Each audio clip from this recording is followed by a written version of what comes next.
నా పేరు కాటపల్లి వీరస్వామి, తెలంగాణ వీరభద్ర వీరమునిసి సంఘం కేంద్ర కమిటీ రాష్ట్ర అధ్యక్షుని. మాది వీరభద్ర వీరమునిసి సంఘం స్థాపించి 1972లో స్థాపించి 2022లో వరకు 50 సంవత్సరాలు పూర్తి చేసుకున్న సందర్భంగా 50 సంవత్సరాల గోల్డెన్ జూబ్లీ స్వర్ణోత్సవాలు చేసుకునే ఉద్దేశంతోనే ఈరోజు 21/8/2023లో రవీంద్ర భారతి హాల్లో ఉదయం 9 నుంచి సాయంత్రం 5 గంటల వరకు అక్కడ హాల్లో ప్రోగ్రాం ఏర్పాటు చేసుకోవడం జరిగింది. ఆ ప్రోగ్రాంకు ముఖ్య అతిథులుగా మన హరీష్ రావు గారు, ముఖ్య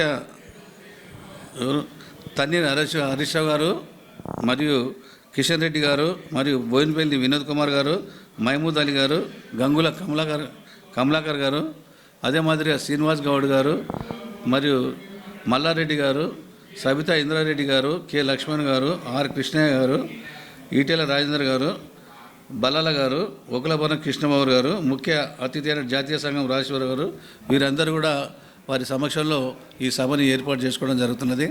మాకు తెలంగాణలో ఉన్నటువంటి వివిధ జిల్లాల్లో ఉన్నటువంటి మా వీరభద్ర వీరమునిసి కుల సభ్యులు కూడా రావడం జరుగుతుంది. వాళ్ళ సమక్షంలోనే మా స్థితిగతుల విషయంలో కూడా మేము అక్కడ స్టేజ్ పైన కూడా విన్నవించుకోవడం జరుగుతుంది. అలా దాంట్లోనే మేము మా కులం అనేది వీరభద్ర వీరమునిసి కులం అనేది కోమట్లకు అస్తిత కులం, వైశ్యులకు అస్తిత కులం కాబట్టి అప్పుడు వీరభద్ర సేవలు చేసి మరి అస్తితంగా వాళ్ళ కోమట్ల ఇళ్ళలో వాళ్ళు ఇచ్చిన సహాయ సహకారాలతోనే మా కుటుంబాలు జీవించేవారు. మరి ప్రస్తుతానికి అప్పుడు మేము మా కుటుంబాలను చెట్ల కింద నివసించేవారు.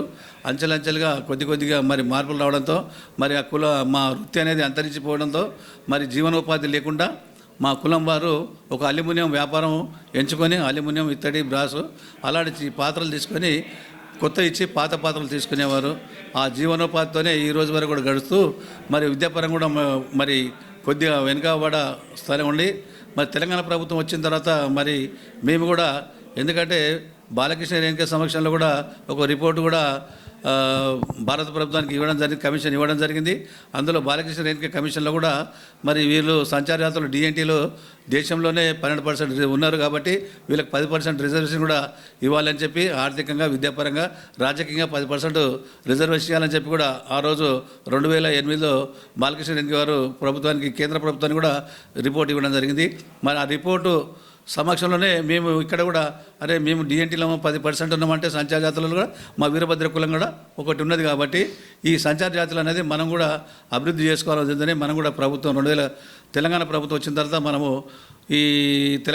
వచ్చిన తర్వాత మనం సంచార జాతుల్లాగా మనం మెమోరండం ఇవ్వడం జరిగింది. ఈ 36 కులాల జిల్లాలో మా వీరభద్ర వీరమునిసి కులం కూడా ఉంది కాబట్టి మాకు సపరేట్గా డిఎన్టీ సంచార జాతులకు సపరేట్గా కులం కార్పొరేషన్ ఏర్పాటు చేయాలని చెప్పి కూడా మెమోరండం పెట్టుకోండి. అది చూసిన కేసీఆర్ గారు, మన ముఖ్యమంత్రి కల్వకుంట్ల చంద్రశేఖర్ గారు మరి వీళ్ళు నిజంగానే సంచార జాతి జీవనాలు గడిపే వ్యక్తున్నారు.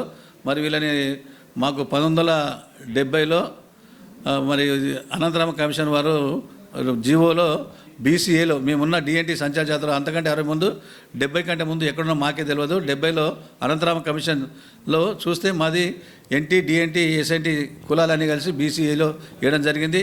అప్పుడు మాకు ఆ రిపోర్టు ప్రకారమే మేము 1972లో సంఘం స్థాపించడం జరిగింది. ఆ తర్వాత మేము బీసీఏలో ఉన్నామని చెప్పి కూడా మాకు తెలిసింది అప్పుడు. దాని తర్వాత తదనంతరం మన తెలంగాణ ప్రభుత్వం వచ్చిన తర్వాత మాకు ఎంబీసీ కార్పొరేషన్ ఏర్పాటు చేయడం జరిగింది.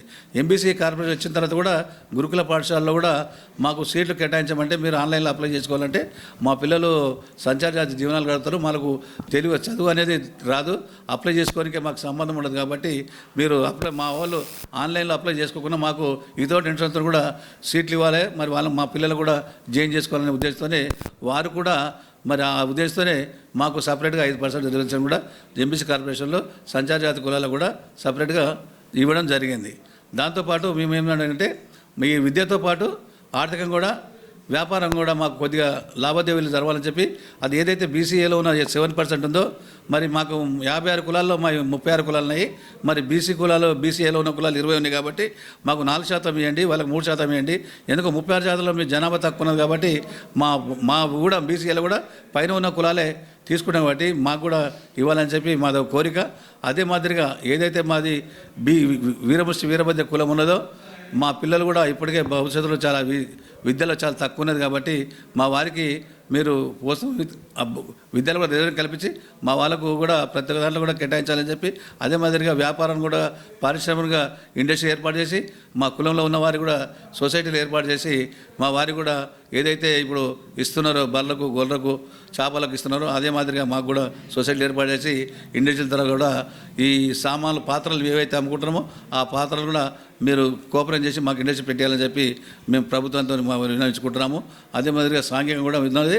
అదే మాదిరిగా మాకు ఎంబీసీలో ఉన్నటువంటి 35 కుల సంచార జాతరకు ఏదైతే మీరు భవనం నిర్మాణం గురించి ఆత్మగౌరవ భవనం గురించి మీరు నిర్మాణం చేశారో, ఉప్పల్ బగాయతలో 10 ఎకరాల భూమి 10 కోట్ల రూపాయలు ఎలాగ ఇచ్చారో, మరి మాకు స్థానికంగా కూడా జిల్లాల వైజ్ కూడా మా కుల సంఘాలు ఉన్నాయి కాబట్టి మళ్ళీ జిల్లా సంఘానికి కూడా 10 కుంటల పొలం భూమి ఇచ్చి మరి వారికి కూడా కమిటీలు కట్టాలని, అదే మాదిరిగా మండల సంఘాలు కూడా ఉన్నాయి కాబట్టి వాళ్ళకి 2 గుంటల భూమి ఇచ్చి వారికి కూడా భవనం కట్టాలని చెప్పి మేము ప్రభుత్వానికి డిమాండ్ చేస్తున్నాము.